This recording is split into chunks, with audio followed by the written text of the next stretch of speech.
Welcome to Sundari's kitchen. இன்னைக்கு நம்ம கிச்சனில் வந்து சொரா புட்டு பார்க்க போகிறோம். ரொம்ப ஸ்பெஷலான ஒரு டிஷ்ஷுன்னே சொல்லலாம்.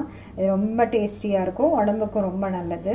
அதுக்கு நான் வந்து ஒரு 400 கிராம்ஸ் சொரா மீன் வாங்கிட்டு வந்திருக்கேன். நல்லா பார்த்தீங்கன்னாக்கா நல்லா கழுவி சுத்தப்படுத்தி வச்சுருக்கேன். வந்து ஃபஸ்ட்டு நான் என்ன பண்ணுறேன், கொஞ்சமாக தண்ணி எடுத்துக்கிறேன். நான் வந்து மண் சட்டி வச்சுருக்கேன். அதில் வந்து ஒரு 1.5 டம்ளர் தண்ணி ஊற்றிருக்கேன்னு வச்சுக்கோங்க. அதில் வந்து இப்போ இந்த மீனை போட்டுடலாம். நம்ம ஒரு 5 பீஸ் தான் இருக்குது, ஆனால் நல்ல பெரிய பெரிய பீசஸாக இருக்குது. இது கொஞ்சம் ஒரு 5 மினிட்ஸ் வெந்துச்சுன்னா இதை நம்ம வந்து உதுத்து விட்டுக்கலாம். இப்போ நான் இது கூட வந்து ஒரு 1/2 ஸ்பூன் மஞ்சத்தூள் போடுறேன், ஒரு 1/4 ஸ்பூன் கல்லுப்பு போடுறேன். போட்டுட்டு நல்லா இப்போ இதை கலந்துட்டு நம்ம மூடி வச்சிடலாம். ஒரு 5 மினிட்ஸ் கழித்து இதை நம்ம உதுத்துக்கலாம்.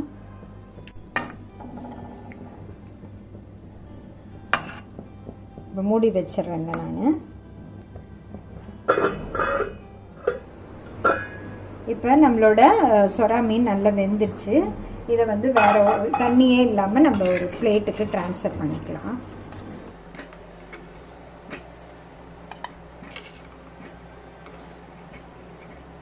இப்போ நம்மளோட சொரா மீன் நல்லா வெந்துருச்சு. இப்போ இது மாதிரி எடுத்துக்கணும். நம்ம இந்த முள்ளை மட்டும் தனியாக எடுத்துடணும். முள் நமக்கு தேவையில்லை, இந்த சதை பகுதியை மட்டும் நம்ம எடுத்துக்கலாம். நம்ம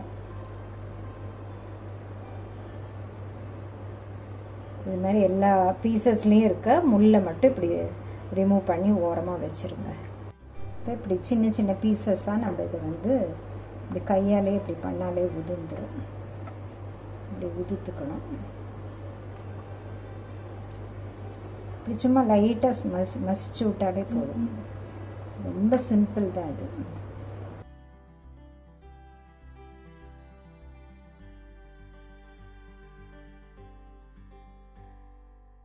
வந்து இதில் வந்து கலந்த தூள் மிளகாய் தனியா அது ஒரு 2 ஸ்பூன் போட்டுக்கிறேன் நான். அப்புறம் சோம்பு தூள் ஒரு சின்ன ஸ்பூனால் ஒரு 1/2 ஸ்பூன் போட்டுக்கிறது. இதுலேயே இப்போ நல்லா இந்த மசாலா வந்து எல்லா இதுலேயும் படுற மாதிரி, மீனில் ஃபுல்லாக படுற மாதிரி நம்ம அப்படியே உதுத்து விட்ட மாதிரி அப்படியே மசிச்சுக்கலாம். அதை நல்லா கலந்துருச்சு. இப்போ நம்ம தாளித்து விட்டுடலாம். அதை தாளிக்கிறதுக்கு 3 பெரிய வெங்காயம் பொடியாக கட் பண்ணி வச்சுருக்கேன். 3 பச்சை மிளகாய் பொடிசு கட் பண்ணிவிட்டு கருவேப்பிலை எடுத்து வச்சுருக்கேன். ஒரு 100 கிராம்ஸ் பூண்டு. இதுக்கு வந்து வெங்காயம் பூண்டு நிறைய போடணும், அப்போ தான் இந்த டிஷ்ஷு வந்து டேஸ்ட்டாக இருக்கும்.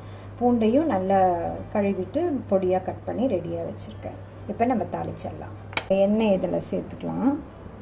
ரிஃபைண்ட் ஆயில் தான் எடுத்திருக்கேன், ஒரு 4-5 ஸ்பூன் எடுத்து. இது கொஞ்சம் எண்ணெய் ஊற்றி இது பண்ணால் பெரட்டி எடுத்தால் தான் நல்ல டேஸ்ட்டாக இருக்கும். இப்போ எண்ணெய் ஊற்றிருக்கேன்.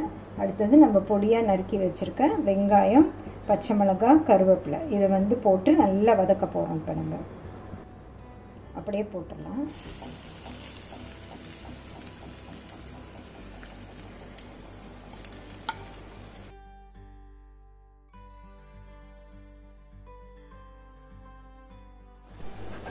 இப்போ நம்மளோட வெங்காயம் ஓரளவுக்கு வதங்கியிருக்கு.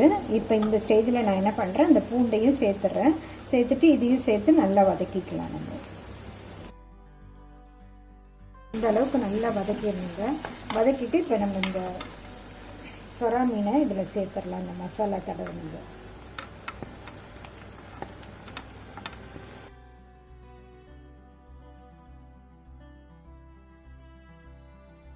சால்ட்டாக போட்டுக்கிறேன், ஒரு 1/2 ஸ்பூன் போட்டுக்கிறேன் நான். தூவிட்டு நம்ம கலந்து விட்டுடலாம்.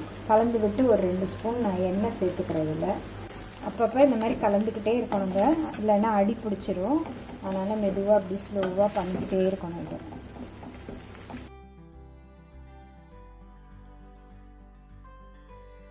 கொஞ்சமாக 1 ஸ்பூன் நான் அரிசி மாவு போடுறேன். நல்ல மொறுன்னு இருக்கும், அதுக்காக போடுறேன். இப்போ நான் கொஞ்சம் ஃபைனல் டச்சுக்கு நான் வந்து கொஞ்சம் தேங்காய் எண்ணெய் மட்டும் ஊற்றிக்கிறேன். ஊற்றிட்டு நம்ம இறக்க வேண்டியதுதான். இது குவான்டிட்டி நிறைய வேணும்னு நினச்சிங்கன்னா கொஞ்சம் தேங்காய் பூ திருகி போடலாம். இல்லாட்டினா 2 முட்டையை கூட பீட் பண்ணி நல்லா பொடி மாஸ் மாதிரி பண்ணிவிட்டு அதையும் இதில் கலந்துக்கலாம். எனக்கு இது டேஸ்ட் அது கொஞ்சம் மாறுன்றனால நான் எதுவுமே போடலை, இப்படியே இறக்கிக்கிறேன் நான். கொஞ்சம் ஃபைனலாக இதுக்கு வந்து கொஞ்சம் கொத்தமல்லியை பொடியாக நறுக்கி தூவிக்கலாம். தூவிட்டு கலந்துட்டு நம்ம அடுப்பை ஆஃப் பண்ணிடலாம். நம்மளோட சுவையான சொரா புட்டு ரெடி ஆயிடுச்சு. இதே மாதிரி ட்ரை பண்ணி பாருங்கள். ட்ரை பண்ணி பார்த்துட்டு உங்களோட ஃபீட்பேக் அண்ட் கமெண்ட்ஸ் கொடுங்க. என்னோட சேனலை லைக் பண்ணுங்கள், சப்ஸ்கிரைப் பண்ணுங்கள். தேங்க்ஸ் ஃபார் வாட்சிங்.